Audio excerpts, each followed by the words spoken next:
حبيبي عمو فليك، عمو فليك، أنا ضد نيوكاسل. أول واحد طلعت ومدحتك وأنصفتك وأنصفت أداء فريق برشلونة.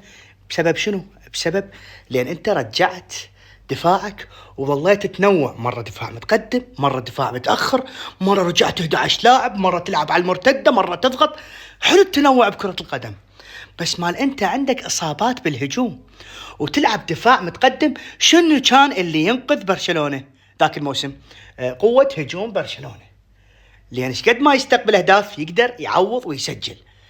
هسه أنت من كان عندك إصابات يا عزيزي يا فليك لازم شوية تنوع، ترجع دفاع، تلعب ضغط بمنطقتك، مو منطقة الخصم، ضغط بمنطقتك.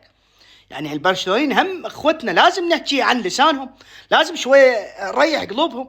فليك مدرب عظيم نعم، بس لازم يتنوع مثل ما نوع بلعبه ضد نيوكاسل.